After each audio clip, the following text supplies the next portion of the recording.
দখলে, এটা প্রায় নিশ্চিত হয়ে গেল। এবার বাংলাদেশের 12টা বাজবে। কেন বাজবে এবং পশ্চিমবঙ্গের নির্বাচনে তৃণমূলকে কিভাবে পরাজিত করা হলো বাংলাদেশ স্টাইলে, হাসিনা স্টাইলের নির্বাচন হলো ভারতে, পশ্চিমবঙ্গে, এবং নরেন্দ্র মোদী শেখ হাসিনার আওয়ামী লীগ যা করেছিল নির্বাচন জিততে, ঠিক সেইভাবেই পশ্চিমবঙ্গে বিজেপির বিজয় নিশ্চিত করল। এর ভয়ঙ্কর ভয়াবহ পরিণতি ঘটবে ভারতে। তো মমতা ব্যানার্জি পরপর 3বার নির্বাচনে জিতলেন, আর 2021 থেকে 2025 পর্যন্ত এবার তৃণমূলের পরাজয় করল। এই নির্বাচন বাংলাদেশ, এই নির্বাচন যে বিরাট ভাবে রিগড হয়েছে, মানে নির্বাচনটা যে সঠিক হয়নি সে ব্যাপারে আলোচনা করব। এবং জামাত শিবিরের বিরুদ্ধে রাজনীতি করতে যে বিএনপি নেতা, সাবেক আওয়ামী লীগ নেতা, সাবেক ছাত্রলীগ নেতা এবং মুজিব বাহিনীর সদস্য, বিতর্কিত মুক্তিযোদ্ধা, তিনি মুক্তিযোদ্ধা কিনা এটা গবেষণা সাপেক্ষ, তাকে আমি মুক্তিযোদ্ধা বলতে পারছি না এখন পর্যন্ত, যেসব তথ্য করতে এসেছে। কারণ তিনি ট্রেনিং নেওয়ার পর সশস্ত্র যুদ্ধ করেছেন এরকম কোনো প্রমাণ পাওয়া যায়নি। এই ফজলুর রহমান সাহেব তিনি খেই হারিয়ে ফেলেছেন, তার অবস্থা 12টা বেজে গেছে, তিনি স্বাভাবিক অবস্থায় নেই। সেই ভারতের পশ্চিমবঙ্গে বিধানসভা অনুষ্ঠিত হয়েছে এবং এই নির্বাচনটা বেশ টান টান উত্তেজনা বিরাজ করছিল। এই তৃণমূল যেতে তো এই বিজেপি যেতে, অবশেষে সব জল্পনা কল্পনার অবসান ঘটিয়ে পশ্চিমবঙ্গের বিধানসভায় তৃণমূলকে হারিয়ে বিজেপি সেখানে জয়লাভ করেছে এবং তারাই সরকার গঠন করতে যাচ্ছে। দর্শক, স্বাভাবিকভাবে তিনি জামাতের বিরুদ্ধে বলবেন, জামাত তার বিরুদ্ধে বলবে, ইটস নর্মাল। এবং এক দল আর এক দলের বিরুদ্ধে সমালোচনা করবে, ইটস অলসো নর্মাল। যদিও পার্লামেন্টে এই ইতিহাস চর্চা করার জায়গা পার্লামেন্ট নয়, পার্লামেন্টের বাইরে করুক। পার্লামেন্টে অনেক খরচ।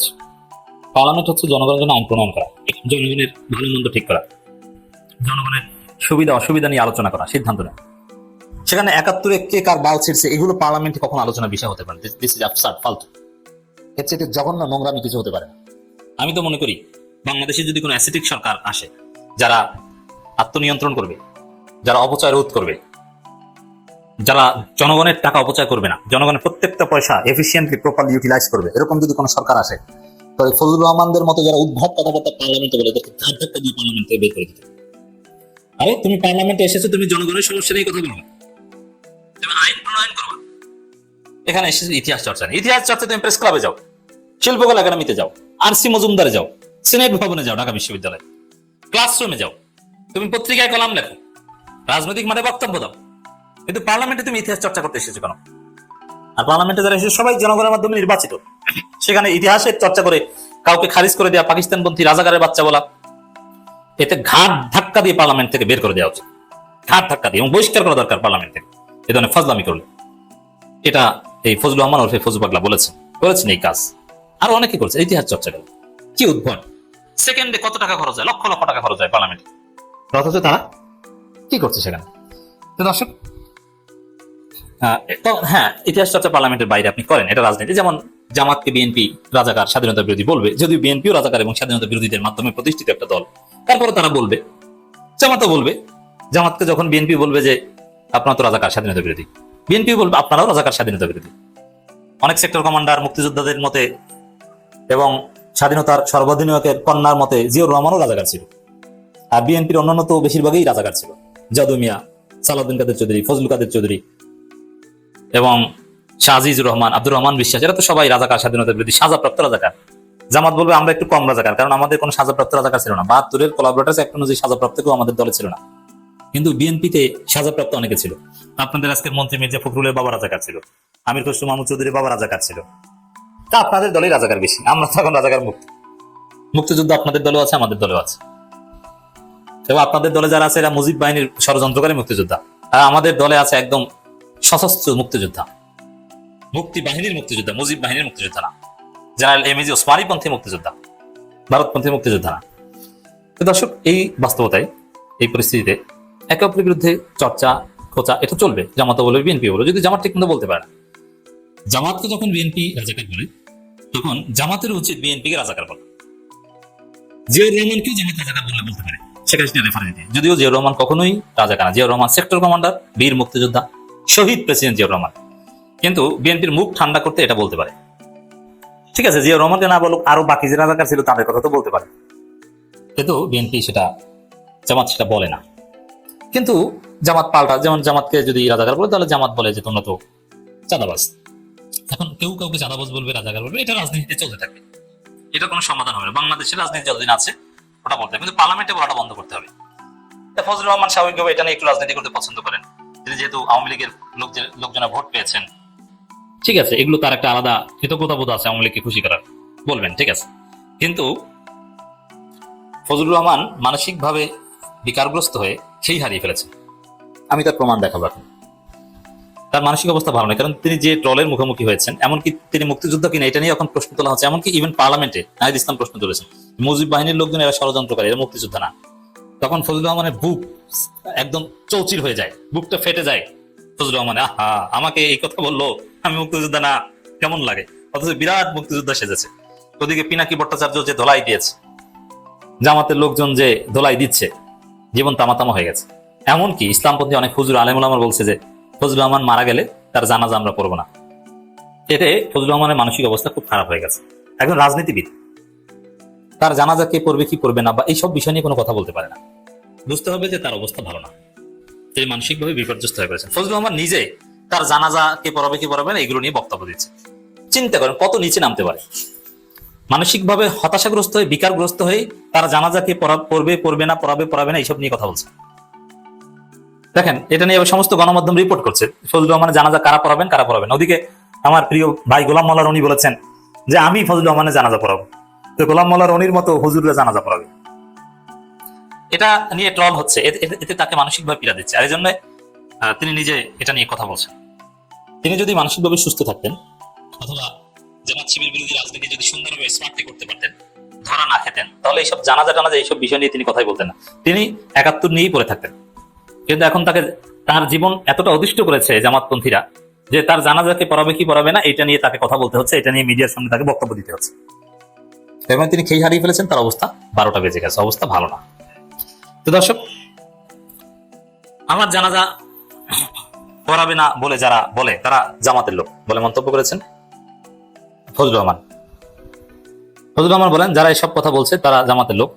আমার বহু পীর আউলিয়া গাউস কুতুব দরবেশ হুজুর আছে, আমার জানাজা পড়ার মানুষের অভাব হবে না, আমার জানাজা পড়াবে না যারা বলে, আল্লাহ ওনাকে তো আমার আগেও নিয়ে যেতে পারেন। আমি এমপি হয়েছি, it is my political religion, কিন্তু আমার আধ্যাত্মিক রিলিজিয়ান এটা না, আমি আল্লাহ রাসূলের বিশ্বাসী না। মানে ওই যে তাকে, মানে ফজলুর রহমানকে জামাতপন্থীরা প্রচারণা চালিয়ে অনেকটা তাকে নাস্তিকের মতো বানিয়ে, এখন তাকে বলতেছে না আমি আল্লাহকে বিশ্বাস করি, আল্লাহ রাসূলকে বিশ্বাস করি। কখন এই কথা মানুষকে বলতে হয়? যখন তাকে, মানে তার ধর্ম বিশ্বাস আছে কিনা এই সন্দেহ ঢুকিয়ে দেওয়া যায়। আমি তার অবস্থা কতটা খারাপ চিন্তা করেছেন? তার ধর্ম বিশ্বাস নিয়ে এখন তাকে বক্তব্য দিতে হচ্ছে। তার জীবন তামাতামা করে দিয়েছে এবং কথার মধ্যে একটা হতাশা ভাব। আর বাস্তব কথা হচ্ছে যে জামাতের লোকজনের জানাজা পড়ার দরকার নেই এটা বলছেন, কিন্তু ফজলুর রহমানের জানাজার সবচেয়ে বেশি উপস্থিতি জামাতের লোকজনই হবে। জামাতের লোকজনের যে আদর্শ বা তাদের যে কনসেপ্ট, তাতে ফজলুর রহমান মারা গেলে সবার আগে সেখানে দৌড়ে যাবে ফজলুর রহমান, এবং আমি নিশ্চিত ফজলুর রহমানের খাটিয়া ধরবে, তার লাশ কবরে নামাবে জামাতের লোকজন। এটা আহমদ শফির ক্ষেত্রে কিন্তু এরকম হয়েছিল। সেই ভারতের পশ্চিমবঙ্গে বিধানসভা অনুষ্ঠিত হয়েছে এবং এই নির্বাচনটা বেশ টান উত্তেজনা বিরাজ করছিল। এই তৃণমূল যেতে তো এই বিজেপি যেতে, অবশেষে সব জল্পনা কল্পনার অবসান ঘটিয়ে পশ্চিমবঙ্গের বিধানসভায় তৃণমূলকে হারিয়ে বিজেপি সেখানে জয়লাভ করেছে এবং তারাই সরকার গঠন করতে যাচ্ছে। এখানে একটা তথ্য আপনাদেরকে দিয়ে রাখি, পশ্চিমবঙ্গে মোট 294টি আসন রয়েছে। এই 294টি আসনের ভিতরে সরকার গঠন করতে হলে সেই দলকে 148টা আসন পেতে হয়। আমরা গতকালকের যে নিউজ দেখেছিলাম সেখানে তৃণমূল 118 আর বিজেপি 109। এই খবর জানতে জানতেই হয়তো তখন একটা জল্পনা কল্পনা চলছিল যে মমতা বন্দ্যোপাধ্যায় তাহলে আবারও ক্ষমতায় আসছেন। তিনি সেখানে টানা 18 বছর কিন্তু ক্ষমতায় আছেন। কিন্তু সময় যত গড়াচ্ছিল তত আমাদের বাংলাদেশের রাতের ভোটের মতো সেখানেও ফল উল্টিয়ে দেওয়া হয়েছে। এটি মমতা বন্দ্যোপাধ্যায়ের অভিযোগ। তিনি অভিযোগ করেছেন যে সেখানে ব্যাপক কারচুপি করা হয়েছে। হ্যাঁ, কারচুপি যে সেখানে করা হয়েছে এটা অগ্রহণযোগ্য নয়, কারণ এ ব্যাপারে বেশ কিছু তথ্য প্রমাণ এসেছে। ভারতের বিভিন্ন মিডিয়াতে ভোট কারচুপি, ইভিএম এর জালিয়াতি এগুলো সম্পর্কে খবর প্রকাশিত হয়েছে, আপনারা জানেন। আর নরেন্দ্র মোদীর সরকার, বিজেপি সরকার এই ব্যাপারে যে উস্তাদ সেটা তো আপনারা জানেন। বিগত 2018 এবং 2024 সালের নির্বাচনে তারা কি করেছে। 14 সালের নির্বাচনে কিন্তু ওই সময় কংগ্রেস ছিল, তো কংগ্রেসকে তৃতীয়বারের মতো হারিয়ে কিন্তু নরেন্দ্র মোদী ক্ষমতায় এসেছে। তো এখানে ওই ফাঁক ফকরগুলো তার সব জানা এবং ওইখান থেকে সমস্ত তথ্য উপাত্ত নিয়েই কিন্তু শেখ হাসিনা তিনি রাতের ভোট করতে পেরেছিলেন, আমির ভোট করতে পেরেছিলেন। তো সেরকম অনিয়মের অভিযোগ তুলেছে মমতা বন্দ্যোপাধ্যায়। যাই হোক, অভিযোগ উত্থাপিত হোক আর যাই হোক, মমতা অধ্যায়ের সমাপ্ত হলো এই নির্বাচনের মাধ্যমে। এখন প্রশ্ন আসে যে এতে বাংলাদেশের লাভ বা ক্ষতি কতটুকু, এটা আমাদের একটু বিশ্লেষণ করা দরকার আছে না? যেহেতু একেবারেই আমার ঘরের কাছে, তাহলে আমার তো একটু এইটুকু জানা থাকা দরকার যে আমার জন্য কে সুবিধাজনক আর কে অসুবিধাজনক। ওটা ভারতের নিজস্ব ভূখণ্ড, সেখানে তারা সিদ্ধান্ত নেবে তাদের মতো করে। ওটা আমাদের একেবারেই মাথা ব্যথার কোনো কারণ নাই যে সরকারি ওখানে ক্ষমতায় আসুক। আমাদের পররাষ্ট্রমন্ত্রী, আমাদের পররাষ্ট্র প্রতিমন্ত্রী, তেনারাও এই একই বাণী দিয়েছেন, একই ধরনের আশাবাদ ব্যক্ত করেছেন যে সেখানে যে সরকারি ক্ষমতায় আসুক বাংলাদেশের সাথে সম্পর্কের ক্ষেত্রে কোনো ধরনের প্রভাব পড়বে না। এটা স্রেফ একটা রাজনৈতিক বক্তব্য। আমরা যারা সাধারণ জনগণ আছি, যারা আমরা একটু রাজনীতির চর্চা করি এবং দ্বিপাক্ষিক সম্পর্কটাকে নিয়ে একটু বিশ্লেষণ করার চেষ্টা করি, একটু নাড়াচাড়া করার চেষ্টা করি, তাদের কাছে একটা উদ্বেগের কারণ আছে। উদ্বেগের কারণ কেন আছে এই ছোট্ট ক্লিপটি আগে দেখুন, তারপরে কেন উদ্বেগের কারণ সেটা আপনাদের কাছে পরিষ্কার হয়ে যাবে। আমাদের দেশ দলাই লামাকে প্রোটেকশন দিয়েছে, ভারত এটা করে।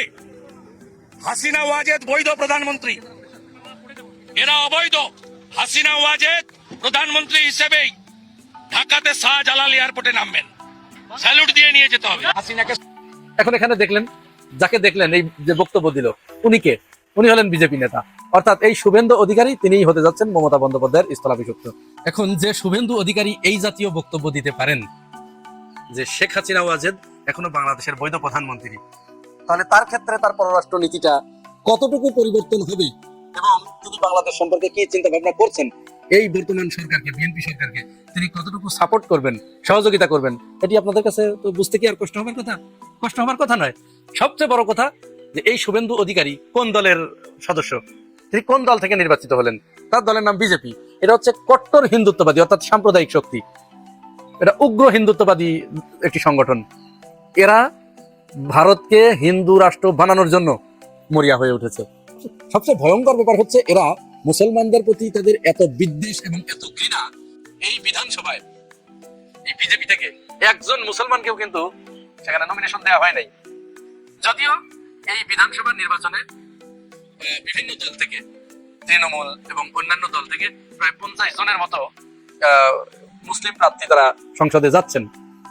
কিন্তু আশ্চর্যের ব্যাপার যে এই বিজেপি অর্থাৎ শুভেন্দু অধিকারীর যে দল, এই দল থেকে একজন মুসলিম প্রার্থীকেও নমিনেশন দেওয়া হয়নি।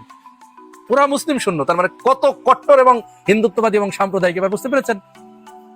এই শুভেন্দু অধিকারী শুধু এই কথাই তার শেষ নয়, সে বিভিন্ন সময় বাংলাদেশ সম্পর্কে এত জঘন্য এবং অশোভন আচরণ করেছেন, কথা বলেছেন। তিনি কখনো বাংলাদেশকে দখল করে নিতে চেয়েছেন, কখনো বাংলাদেশে সৈন্য পাঠিয়ে দিতে চেয়েছেন, কখনো বাংলাদেশে পারমাণবিক বোমা ফেলানোর কথা বলেছেন। এমন কোনো অরুচিকর কথা নাই যা তিনি বলেন নাই। তো সেই শুভেন্দু অধিকারী যখন এইখানে মুখ্যমন্ত্রী হবেন, তাহলে এটা একটা ফ্যাক্টর না? মমতার সময়ে শেখ হাসিনা এবং মমতার খুব ভালো একটা সম্পর্ক ছিল, তারপরেও মমতা বন্দ্যোপাধ্যায় তিস্তা পানি চুক্তি তিনি করতে দেন নাই, তিস্তাকে নিয়ে তিনি সমঝোতায় পৌঁছান নাই। তাহলে এইখানে এসে তার তো আরো খারাপ অবস্থা। বাংলাদেশ সম্পর্কে তার ধারণাটাই অন্যরকম, তিনি বাংলাদেশকে দখল করে নিতে চান। সেই ব্যক্তি কি করে বাংলাদেশের সাথে ভালো সম্পর্ক তৈরি করবে এবং বাংলাদেশ এখানে কি করে এই আশা করতে পারে যে যে দলই ক্ষমতায় আসুক তাতে বাংলাদেশের সাথে সম্পর্কের প্রভাব পড়বে না? যেহেতু শক্তিটা যখন সাম্প্রদায়িক এবং কট্টর হিন্দুত্ববাদী এবং তাদের যে নীতি বাংলাদেশ সম্পর্কে, তারা কিন্তু খুব কঠোর নীতি, বাংলাদেশকে দখল করার পক্ষপাতী তারা। তাহলে সেই দল এখানে ক্ষমতায় এসেছে। পুশ ইন পুশ ব্যাক একটা প্রবলেম তো বাংলাদেশের দীর্ঘদিনের। এবং কেন্দ্রীয় বিজেপির যে নীতি, এটা হচ্ছে মুসলিম ভোটারদেরকে তারা সেখান থেকে বাতিল করে দিয়েছে, মুসলিমদেরকে তারা আইডেন্টিটি করতে দেয় নাই, মুসলমানদেরকে তারা সে দেশের নাগরিকত্ব কেড়ে নিচ্ছে। তারা প্রতিনিয়ত প্রতিদিন সীমান্তে বাংলাদেশি বলে মুসলমানদেরকে পুশ ইন করে দিচ্ছে বাংলাদেশের দিকে। এখন এইটা সরকার কতটুকু এটা ঠেকাতে পারবে? এটা তো আরো বাড়বে, এই পুশ ইন সমস্যা আরো বাড়বে। যদিও পররাষ্ট্রমন্ত্রী খলিলুর রহমান বলেছেন যে পুশ ইন করলে আমরাও পাল্টা ব্যবস্থা নিব। কি ব্যবস্থা নিবেন আপনারা? আপনাদের ব্যবস্থা নেওয়া সম্পর্কে তো বাংলাদেশের মানুষের ইতিমধ্যে ধারণা হয়ে গেছে। আপনারা অমুকের অনুমতি ছাড়া কারোর সম্পর্কে কোনো বিবৃতি দিতে পারেন না, তমুকের অনুমতি ছাড়া আপনারা কারোর কাছ থেকে তেল কিনতে পারেন না। তাহলে আপনারা আরেক অমুকের অনুমতি ছাড়া কি করবেন সেটি তো পরিষ্কার হয়ে গেছে মানুষের কাছে। মোটা দাগে আমরা যেটা বলতে পারি, পশ্চিমবঙ্গে মমতা অধ্যায়ের অবসান হবার মধ্য দিয়ে বাংলাদেশের সাথে এই অঞ্চলের মানুষের সম্পর্কটা হয়তো তলানিতে গিয়ে পৌঁছাবে, বাংলাদেশের সাথে সম্পর্কটাও তলানিতে গিয়ে পৌঁছাবে। সাম্প্রদায়িক দাঙ্গার ঘটনা ঘটবে। যেহেতু তারা সাম্প্রদায়িক শক্তি, বাংলাদেশে অস্থিতিশীল পরিবেশ তৈরি করার জন্য তারা আপ্রাণ চেষ্টা চালাবে এবং তাদের মূল টার্গেট হবে বাংলাদেশে আবার আওয়ামী লীগকে এস্টাবলিশমেন্ট করা। প্রিয় ভাই বোনেরা, আপনারা কি মনে করেন জানাবেন মন্তব্যের ঘরে। আর যদি নতুন হয়ে থাকেন এই চ্যানেলে, সাবস্ক্রাইব করে পাশে থাকবেন। আজ এ পর্যন্তই, ভালো থাকবেন, আল্লাহ হাফেজ। দখলে এটা প্রায় নিশ্চিত হয়ে গেল। এবার বাংলাদেশের 12টা বাজবে। কেন বাজবে এবং পশ্চিমবঙ্গের নির্বাচনে তৃণমূলকে কিভাবে পরাজিত করা হলো বাংলাদেশ স্টাইলে, হাসিনা স্টাইলের নির্বাচন হলো ভারতে, পশ্চিমবঙ্গে, এবং নরেন্দ্র মোদী শেখ হাসিনার আওয়ামী লীগটা করেছিল নির্বাচন জিততে, ঠিক সেইভাবেই পশ্চিমবঙ্গে বিজেপির বিজয় নিশ্চিত করল। এর ভয়ঙ্কর ভয়াবহ পরিণতি ঘটবে ভারতে। তো মমতা ব্যানার্জি পরপর 3বার নির্বাচনে জিতলেন, আর 2021 থেকে 2025 পর্যন্ত এবার তৃণমূলের পরাজয় ঘটল। এই নির্বাচন বাংলাদেশ, এই নির্বাচন যে বিরাট ভাবে রিগড হয়েছে, মানে এই নির্বাচনটা যে সঠিক হয়নি সে ব্যাপারে আলোচনা করব। এবং তবে হিন্দুত্ববাদের উত্থান ঘটেছে এটাও অস্বীকার করা যায় না। তবে এই নির্বাচন সঠিক এবং সুষ্ঠু নির্বাচন হলে তৃণমূল আবার সংখ্যাগরিষ্ঠতা পেয়ে সরকার গঠন করত। বিজেপি পশ্চিমবঙ্গে জেতা মানে বাংলাদেশে আরেকটা ফ্যাসিবাদী দল ধর্মকে ব্যবহার করে আবার ক্ষমতায় চলে আসতে পারে, সে সমূহ সম্ভাবনা রয়েছে। তাই আমি পশ্চিমবঙ্গের নির্বাচনে বাংলাদেশের উপর কি প্রভাব পড়বে, বিজেপির বিজয় যে বাংলাদেশকে 12টা বাজাতে পারে, সেই ব্যাপারে হুঁশিয়ারি দেওয়ার জন্যই আপনাদের সঙ্গে আমি কথা বলছি। এবং বিএনপি সরকার, মন্ত্রীবর্গ, এমপি, বিএনপি সমর্থকদের একটু ওয়ার্নিং দিচ্ছি, সাবধান করে দিচ্ছি, সাধু সাবধান।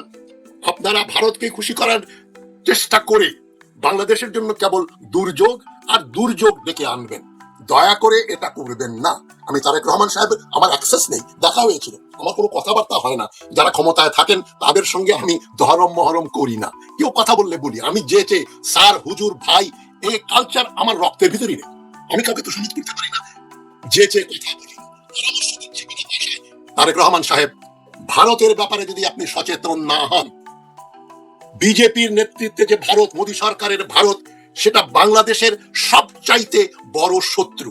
যেটা মৌলানা ভাসানী বলেছিলেন যখন বিজেপির জন্ম হয় নাই, ভারত যে বাংলাদেশের শত্রু, এটা বুঝতে পারাটাই হচ্ছে সবচেয়ে বড় বিচক্ষণতা। এখন কিভাবে নির্বাচনে জিতলো সেটা একটু বলে নেই, তারপরে কি হতে পারে বাংলাদেশের ব্যাপারে সেটাও বলবো। দেখেন, আমি কেন বলছি নরেন্দ্র মোদীর বিজেপি দল হাসিনার কাছ থেকে সমস্ত শিক্ষা গ্রহণ করে তারা এই নির্বাচনটাকে পাতানো নির্বাচন বানানো। প্রথমেই বলে নি, 91 লাখ ভোটার, পশ্চিমবঙ্গের জনসংখ্যা 9 কোটির মতো, 91 লক্ষ লোক, প্রায় 19% ভোটারকে তারা বলল এরা অনুপ্রবেশকারী বাংলাদেশি মুসলমান। 91 লক্ষ মুসলমানকে তারা ভোটার লিস্ট থেকে খারিজ করে দিল, বের করে দিল। ইতোমধ্যে তাদের 27 লক্ষ লোক ভোট দিয়েছিল। তারা কিভাবে করলো? হাসিনা যেভাবে সুপ্রিম কোর্ট, হাইকোর্ট, সমস্ত আদালতগুলো কন্ট্রোলে নিয়েছিল, এসকে সিনহা সহ যত বিচারক ছিল, শামসুদ্দিন মানিক সহ সবগুলো ছিল হাসিনার দালাল, কেনা গোলাম।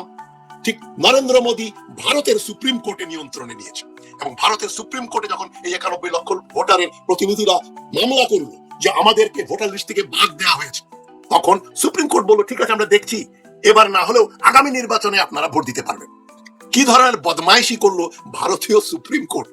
91 লক্ষ ভোটার, 19% ভোটারকে তারা ডিসফ্র্যাঞ্চাইজ করলো, ভোট নিয়ে নিল, তাদের ভোটাধিকার খর্ব করলো, নিয়ে নিল, ধ্বংস করে দিল। কি অজুহাতে? যে ওরা তো বাংলাদেশি। একমাত্র পাগলও বিশ্বাস করবে না যে বাংলাদেশে, উন্নত বাংলাদেশ থেকে, সমৃদ্ধ বাংলাদেশ থেকে কোন মানুষ বাংলাদেশ, পশ্চিমবঙ্গে বা আসাম বা মেঘালয় বা ভারতে চলে যাবে। বাংলাদেশের দরিদ্র লোকজন দুঃখ কষ্ট করে বাংলাদেশে থাকবে, তারা পৃথিবীর অন্যত্র গিয়ে কাজ করতে পারে, ভারতে তারা যাবে না, যায়নি কোনোদিন। বাংলাদেশ যদি আর সরকারি দল থেকে ভারতপন্থীদের চিহ্নিত করে করে বের করে না দেয় এবং ভারতে গিয়ে ভারতের সঙ্গে দহরম মহরম করা, ভারতকে কনসেশন দেয়া, এটা যদি বন্ধ না করেন, তাহলে কিন্তু বিএনপি সরকারকেই বলছি, তারেক রহমানকে বলছি, আপনি কিন্তু আগামী নির্বাচনে জিততে পারবেন না। মানুষ প্রধানমন্ত্রীকে মেনে নিচ্ছে, কিন্তু আমাদের স্বরাষ্ট্রমন্ত্রীকে মেনে নিতে পারছে না, এবং ওনার দলের ভিতরে অনেকে মেনে নিতে পারছে না। কেন মেনে নিতে পারছে না? ওই একটা কারণে যে আমরা শুধু নির্বাচনের জন্য হ্যাঁ হ্যাঁ বলছি, তোমাদের সঙ্গে হ্যাঁ হ্যাঁ তাল মিলাইছি নির্বাচনের জন্য, এটা একটা জালিয়াতি হয়ে গেল না? এই ধরনের কথা কেউ বলে, তাও কোথায় বলছে? কোনো মঞ্চে বললে হয়তো। একেবারে সংসদ ভবনের ভিতরে, মহান সংসদ ভবনের ভিতরে উনি মহান সংসদের দ্বারা যে কথাটা বলছে, এই কথাটা জনগণ তো মেনে নিতে পারছে না। জনগণ কি বলতেছে, হায় হায় উনি এটা কি বললো? ওনার এই কথাতে মনে হয় না উনি দুই মুখা। হ্যাঁ, দুই মুখা। একটা কথা মনে আছে, ডক্টর ইউনূস বলতো যে এরা আমার সামনে একরকম কথা বলে, পিছনে অন্যরকম কথা বলে। এখন তো প্রমাণ পাইলেন, ওনারা সামনে কি বলে আবার পিছনে কি বলে, মানে নির্বাচনের আগে কি বলে, নির্বাচনের পরে কি বলে। এটা কোনো কথা হইলো? সালাউদ্দিন সাহেব, আমার মনে হয় আপনি নিজেকে প্রমাণ করার জন্য একটা জায়গায় ফোকাস করেন। সেটা কোথায় জানেন? পুরো দেশে না, এই মোহাম্মদপুরে ফোকাস দেন আপনি। এই মোহাম্মদপুরে যা হইতেছে মনে হয় না দেশে কোনো আইন কানুন আছে। ওইখানে কৃষক গ্যাংয়ের তাণ্ডবে মানুষ অস্থির। মোহাম্মদপুরের মানুষ আমার মনে হয় না ঠিক মতো ঘুমাইতে পারে। পুরো তাণ্ডব চলতেছে। তো মনে হয় কি জানেন, বাংলাদেশের বাইরে কোনো একটা জায়গায় আইন কানুন কিচ্ছু নাই এখানে, এমন একটা অবস্থা দাঁড়াইছে। এই মোহাম্মদপুরের দিকে ফোকাস দেন। মোহাম্মদপুরের পরিবেশ যেদিন ভালো হয়ে যাবে না, দেখবেন পুরো বাংলাদেশের পরিবেশ ভালো হয়ে যাবে। আর ওই যে মব জাস্টিস যেগুলো হইতেছে, আপনি বলছিলেন কোন রকম মব করা যাবে না, আবার সেদিনও থানার মধ্যে যায় বলে আসছেন বিএনপির কেউ আসলে লিগেল ওয়েতে হেল্প করতে। এখন এই যে কুমিল্লা যে ঘটনাটা ঘটলো, 12 ঘন্টার মধ্যে ছাড়াই নিয়ে গেল, জোর কইরা ছিনিয়ে নিয়ে গেল বলা যায়। এতে কি বার্তা চলে গেল পুরো জনগণের কাছে? জনগণ আপনাকে কি মনে করবে? আপনার ইমেজ কিন্তু হুমকির মুখে। হ্যাঁ, মাননীয় স্বরাষ্ট্রমন্ত্রী, আপনার ইমেজ হুমকির মুখে। আপনি নিজে এটা বুঝতে পারছেন, স্টেডিয়ামে বুঝতে পারছেন, আমার রাস্তার মধ্যে আপনি কোন একটা জায়গায় আবার সেই চিল্লাচিল্লির মধ্যে পড়ে গেছিলেন, সবাই ভুয়া ভুয়া বলতেছিল। কারণ কি? এই কারণটা খুঁজে বাইর করেন। মাত্র তো 3 মাসও হয়নি এখনো সরকার গঠন করছেন, সামনে আর কত লম্বা পথ। এই লম্বা পথ পাড়ি দিবেন কি কইরা? এখনই দেখেন অনেকে দাবি তুলতেছে স্বরাষ্ট্রমন্ত্রীর পদত্যাগ চাই, পদত্যাগ চাই। এটা ধীরে ধীরে আরো বাড়তে থাকবে। তাড়াতাড়ি আপনি ওই যে কথাটা বলছেন সংসদে দাঁড়ায়, ওই কথাটার ব্যাখ্যা দেন। আপনি কি বলছেন? আপনি বলছেন আমরা হ্যাঁ হ্যাঁ বলছি, আমরা মেনে নিছি শুধু নির্বাচনের জন্য। তার মানে কি? আপনি জনগণকে ধোঁকা দিচ্ছেন, এটাই তো বোঝা যায়। এটার একটা ব্যাখ্যা দেন সুন্দরভাবে মানুষের কাছে, যদি নিজের ইমেজ ভালো করতে চান। যেমন এই যে আমাদের মনিয়াপা কিন্তু নিজের ইমেজ ভালো করার জন্য একটা ব্যাখ্যা দিছে। ব্যাখ্যাটা কি দিছে? যে এই জাকাত খায় বড় লোকরা। একটা দলের দিকে উনি ইঙ্গিত করছে যে এই দলের সমস্ত যে গাড়ি বাড়ি চলাফেরা শান শপথ যা কিছু দেখেন সব জাকাতের টাকায়। আচ্ছা, আপনি এই কথাটা আমি ধরে নিলাম, আপনি ঠিক বলছেন। এই যে গাড়ি বাড়ি হাগাইবার জন্য জাকাতের টাকা নিয়ে এই দলটা চলার জন্য যে জাকাতটা নেয়, এই জাকাত নিতে যায়া আপনার কথা অনুযায়ী এই জাকাত নিতে যায়া আজ পর্যন্ত একটি মানুষ মারা গেছে, এই পৃথিবী ত্যাগ করছে, এরকম কোন উদাহরণ দিতে পারবেন? পারবেন না। কিন্তু ওই যে আপনি বলছেন জাকাতের চেয়ে চাঁদাবাজি উত্তম, সেই চাঁদাবাজির কারণে গত 2 বছর বাদ দেন, এই যে আপনারা সরকার গঠন করছেন 3 মাসে, এই 3 মাসে কতজন এই পৃথিবী থেকে বিদায় নিছে বলেন তো? সেটা একটু বলতে পারবেন? সেই হিসাব আপনার কাছে আছে?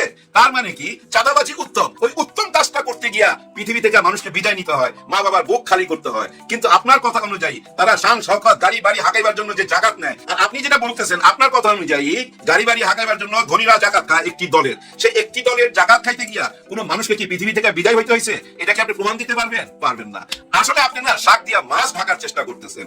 আপনি যেটা বলতে চাচ্ছেন সেটা কি ভাই ব্রাদার আমি বলি, এই যে জামাত ইসলাম বা শিবির এরা কিভাবে চলে, এদের খরচ কোথা থেকে আসে? ওরা নিজেরাই নিজেদেরকে টাকা দেয়। অর্থাৎ এই জামাত ইসলাম যে দলটা চলে, এই দলটা কিভাবে চলে? মানুষের কাছ থেকে চাঁদা নেয় না, কারো কাছ থেকে চাঁদা নেয় না। ওনার দলের লোকেরাই কিছু একটা অংশ, হ্যাঁ মনে করেন আমি মাসে ইনকাম করি 30,000 টাকা, আমি 500 টাকা দিলাম ওই জামাত ইসলামকে, এটা আমি নিজের ইচ্ছাকৃত দিচ্ছি, কিন্তু আমার দলকে। এখানে কোনো চাঁদাবাজি না, অথবা এটা জাকাতও বলতে পারবেন না। এটা কি জাকাত হয়? না, এটা জাকাত না। আমি আমার দল পরিচালনা করার জন্য মাসে 500 টাকা দিই, এটা আমার ইচ্ছাকৃত দেওয়া। এটাকে আপনি ওই জাকাতের সঙ্গে তুলনা করতে পারবেন না। জাকাতটা অন্যরকম ব্যাপার, যেটা আপনি নিজেও ভালো বুঝেন। আপনি শিক্ষিতা মহিলা, আপনি না বুঝার কোনো কারণ নাই। আসলে ওই যে একটা কথা বইলা ফেলেছেন, এখন ওইটাকে কভার দেওয়ার জন্য ওই যে শাক দিয়া মাছ ঢাকার মতো কইরা কথা বলতেছেন। এগুলা বইলা লাভ নাই, এগুলো মানুষের বুঝাইতে পারবেন না। মানুষ বুঝে কোনটা জাকাত কোনটা চাঁদাবাজি, এটা না বুঝার কোনো কারণ তো নাই। দেখেন ভাই ব্রাদার, ওনাদের দলের মধ্যেই আপনারা নিশ্চয়ই এর মধ্যে শুনছেন, সোশ্যাল মিডিয়া ছড়ায় গেছে, সবাই শুনতেছেন। দলের লোকেরাই বলতেছে চাঁদা লাগলে চাঁদা নে, দেন আর কে কি দে, এরকম কথা বলতেছে না? চাঁদা লাগলে চাঁদা নে, নইলে আসন ফিরাইয়া দে। এমন কিছু কথা তো শুনছেনই আপনারা, এবং এমন কথাও শুনছেন শিলং নিয়ে অনেক রকম স্লোগান দিতেছে ওনার নিজের দলের লোকেরাই। কারণ ওই যে সভাপতি, এত সভাপতি বাংলাদেশে ছড়ায় ছিটায় গেছে ভাই, সবাই সভাপতি, সবাই ভাই পদ চায়। হ্যাঁ, সভাপতির পদ চায়, ওনারা সেক্রেটারি হইতে চায়, সভাপতি হইতে চায়, সহসভাপতি হইতে চায়, কেউ কর্মী হইতে চায় না। যার জন্য নিজের দলের লোকেরাই বলে চাঁদা লাগলে চাঁদা নে, ড্যাশ ড্যাশ ড্যাশ। দেখেন নিজের দলের লোকেরা বলতেছে চাঁদার কথা, এই লজ্জা কোথায় রাখবেন? মাননীয় প্রধানমন্ত্রী আপনার ইমেজ ভালো, খুবই ভালো, কিন্তু আপনার একার ইমেজ দিয়ে কি হবে? আপনার দলের ইমেজ রাখবে, আপনার দলের সবাই আপনার কথা কেন শুনতেছে না? আপনি তো ভাই সিলেটে যা নিজেই বলতেছেন এটা দ্বিতীয় স্বাধীনতা, এই যে 5ই আগস্টের কথা আপনি নিজের মুখে বলতেছেন কোমলমতি শিশুদের জন্য, শিশুদের উদ্দেশ্যে আপনি তো বলছেন যে আমরা আবার 5ই আগস্টের স্বাধীনতা পাইছি, এবং শিশুদেরকে আপনি বলছেন তোমরা যে যা হইতে চাও তাই হইতে পারবা, আমরা সহযোগিতা করবো, সরকার সহযোগিতা করবে, কেউ ডাক্তার হইতে চাইলে ডাক্তার হইতে পারবে, কেউ পাইলট হইতে চাইলে পাইলট হইতে পারবে, কেউ সোলজার হইতে চাইলে সোলজার হইতে পারবে। কি সুন্দর সুন্দর কথা বলছেন, এবং এই সুন্দর কথার মধ্যে 5ই আগস্ট আসছে, 5ই আগস্টের স্বাধীনতা হয়েছে, দ্বিতীয় স্বাধীনতা আপনি নিজে বলছেন। আপনার এই নিজের কথাটা বাস্তবায়ন করেন, আর এটা বাস্তবায়ন করার জন্য তো রাস্তা খোলাই আছে। আমরা ভোট দিছি, হ্যাঁ 2টা ভোট দিছি, একটা ভোট দিয়ে আপনারা পাওয়ারে চলে গেছেন, আর একটা ভোট আপনারা পকেটের মধ্যে রাখা দিচ্ছেন, এমন এক পকেটে রাখছেন যেখান থেকে খুঁজে বাইর করা এখন কঠিন। এখন আপনার পকেটে হাত দিয়ে টাইনা বাইর করা তো একটা বিপজ্জনক, তাই না? মাননীয় প্রধানমন্ত্রী, আপনি শিশুদের যে কথাটা বলছেন এই কথাটা রক্ষা করেন। জুলাই সনদপত্রের স্বীকৃতি আপনি তো দিলেন সিলেটে, কোমলমতি বাচ্চাদের সামনে দিলেন, এটা আগামী সংসদে আপনি এটা দিয়ে দেন, এই স্বীকৃতি দিয়ে দেন। আপনি নিজে বলে দেন যে আমি সবকিছু মাইনা নিলাম, জুলাই সনদপত্র মাইনা নিলাম, গণভোট মাইনা নিলাম, আপনি নিজে বলে দেন। আপনি দলের লোকের কথা শুনতে যায় না, আপনার দলের লোক আপনাকে ভুল বুঝায়। চিটাগাং নিয়ে দেখেন নাই, চিটাগাঙ্গে পানিতে মানুষ ভাসতেছে, পানির মধ্যে মানুষ, আপনি দুঃখ প্রকাশ করছেন, আর আপনার মন্ত্রী বলতেছে না না না এগুলা বর্তমানে কোনো ঘটনা না, এগুলা 2004-এ বন্যা হয়েছিল যে তখনকার ঘটনা এগুলা। এভাবে আপনাকে বুঝছেন ভুল বোঝানো হচ্ছে। আপনার দলের সবাই কিন্তু আপনার কাছে অনেক কিছু লুকাচ্ছে, ঠিক যেভাবে শেখ হাসিনার কাছে ওনার মন্ত্রীরা লুকাইতো। শেখ হাসিনা অনেক কিছু জানতো না, যখন জানতে পারছে তখন আর সময় ছিল না। আপনার এখনো জানার অনেক সময় বাকি আছে, মাত্র তো শুরু, 3 মাস হয়েছে বয়স মাত্র এই সরকারের, অনেক লম্বা টাইম সামনে। আপনি সমস্ত কিছু খোঁজ খবর নেন, এবং দলের লোককে যতটা বিশ্বাস করেন তার চেয়ে বেশি বিশ্বাস করার চেষ্টা করেন এই সোশ্যাল মিডিয়ায়। এই সোশ্যাল মিডিয়ায় চোখ রাখলেই বুঝতে পারবেন কোনটা সত্য কোনটা মিথ্যা। এই সোশ্যাল মিডিয়াতে চোখ রাখলেই বুঝতে পারবেন। এই সোশ্যাল মিডিয়াতে যেটা সত্য সেটা মাথার মধ্যে নিয়ে আনেন। এই সোশ্যাল মিডিয়া মানুষের ক্ষোভ ঝাড়তেছে, মানুষের ভিতরে না হাজার রকম প্রশ্ন, হাজার রকম প্রশ্ন। এত প্রশ্নের উত্তর কিভাবে দিবেন আমি জানি না। দেখেন আপনারা এই কয়েকদিন আগে, সপ্তাহ 2 আগে যেভাবে পুলিশ নিয়ে ওই বুলডোজার নিয়ে রাস্তার হকারদেরকে সরাইলেন, কত হকারকে দেখছি ভাই অভিশাপ দিতে দেখছি যে আমার গরিবের জিনিসপত্র সব ভাঙা ফেলাইছে, এ আল্লাহ এটা বিচার করো। এবং স্বয়ং প্রধানমন্ত্রীর নাম নিয়েও তারা কিন্তু অভিশাপ দিছে এই 2 সপ্তাহ আগে। এখন দেখেন যে লাউ সে কদু, খালি মাঝখানে কি হলো একটা দাগ দিলেন, সাদা সাদা দাগ দিলেন, এত ফিট বাই এত ফিট, 3.5 ফিট বাই 4 ফিট 5 ফিট জায়গা করে দিলেন এবং কাট দিচ্ছেন। মানুষ বুঝতেছে কিন্তু কি হইতেছে, মানুষ সব বুঝতেছে, আয়নার মতো পরিষ্কার। হ্যাঁ, এই যে ফুটপাথ থেকে এখন লক্ষ লক্ষ না কোটি কোটি টাকা চাঁদাবাজি হবে, এই চাঁদার টাকা কোথায় যাবে মানুষের মধ্যে প্রশ্ন। এখন যদি বলেন যে না কেউ চাঁদা দিবে না ফ্রি, এটা কেউ বিশ্বাস করবে? বিশ্বাস করবে না, কারণ এই দেশের সিস্টেমটা মানুষ জানা গেছে, এই দেশ কিভাবে চলে এগুলো মানুষের জানা তো। আর এই জানা বলে ওই সিস্টেমটা ভাঙতে চাইছিল, ওই সিস্টেমটা ভাঙার জন্যই সংস্কার করা হয়েছিল। আর ওই সংস্কারটা না মাইনা নিয়ে আজকে যে পথে যাচ্ছেন, অস্থিরতা বাড়তেছে, চারিদিকে অস্থিরতা বাড়তেছে।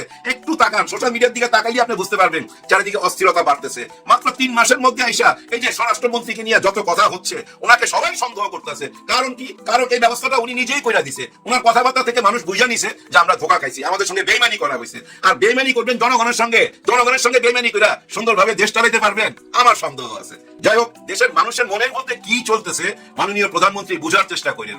আপনার দল সামলান, হ্যাঁ দল সামলান। আপনার বদনাম হয়ে যাচ্ছে, প্রচুর বদনাম হয়ে গেছে, সামনে আরো বদনাম হবে যদি এখন সাবধান না হন। চারিদিকে তাকান, কেউ আইন কানুন মানতেছে না, আপনার দলের লোকেরাই দেশটাকে অস্থির করে রাখছে। এইটুকু বুঝার চেষ্টা করেন। বিরোধী দল এবং এই 11 দল ওনারা কিন্তু চুপচাপ ঢিলা দিয়ে রাখছে, কারণ মানুষকে বোঝার সুযোগ